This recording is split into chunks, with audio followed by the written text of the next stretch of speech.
So now we're going to look at the properties of radicals, and they're kind of similar to the properties of exponents, which should sort of make sense since we've seen the connection now between radicals and rational exponents. We can kind of extend these properties here.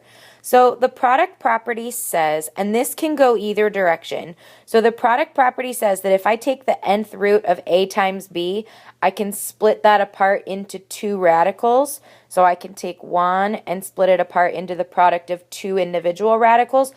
Or let's say that instead I had two radicals with the same base, or I'm sorry, the same index that I wanted to multiply together. I could do that and combine them into one radical. So this is an if and only if kind of statement. Similarly, the quotient property, if I want to do the nth root of a fraction, a over b, I can split that apart into two separate nth roots, or I could take those two separate nth roots and combine them into one quotient. So either one of those will work. So remember earlier on when we were working on quadratics, we practiced a little bit simplifying square roots. And so the way that we looked at it was we said our goal was always to find the biggest perfect square that divides into what we now know is called the radicand. Well, we only looked at perfect squares because we were working at square roots. So we're going to use the exact same idea here. However, depending on the nth root that we're using, we're going to look at a different list of perfects. So you have your charts that I gave you in class. And so, for example, if we were looking at fourth roots that we were trying to simplify, then you would go to the fourth power column and look for the biggest number on that list that divides into your radicand. So let's look at some examples here. I'm going to go ahead and move this down a bit before we do. So I have the cubed root of 12 times the cubed root of 18. So the first thing I'm going to do is apply that product property. So since they're both cube roots, that means we can multiply underneath. So I'm going to do 12 times 18, and I get that this is now going to be the cube root of 216. So since this is a cubed root, you're going to go to your table with the column of perfect cubes. And this one's kind of nice because you notice on that list that 216 is a perfect cube, and so the answer is just 6.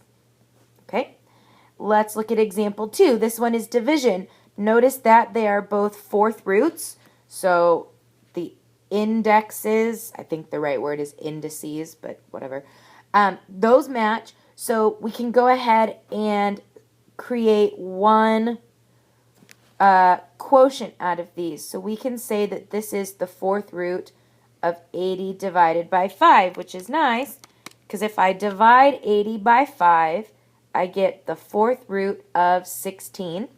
So go to your fourth power column on your table of perfects, and you see that 16 is a perfect fourth power, and so we get 2. Sorry, that's my dog. All right, example 3, the cubed root of 135. This one's already one radical. So what we want to first check is to see if 135 is a perfect cube. So look at your list of cubes, and you'll see that 135 is not on it.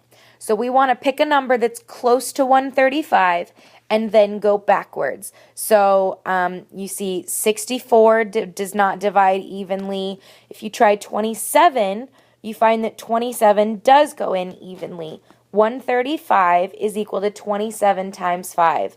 So I'm going to rewrite this, and I always want to put my perfect first. It'll help you remember where things need to go in the end. So I'm going to rewrite this as the cubed root of 27 times the cubed root of 5. And again, that's because 27 times 5 is 135.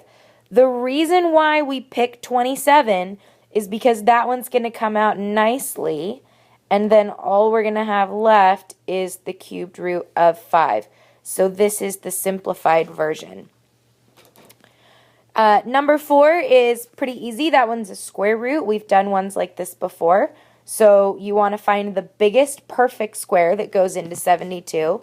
Again, be careful because you want the biggest. You might look at 72 and say, well, 9 goes into 72, which is correct.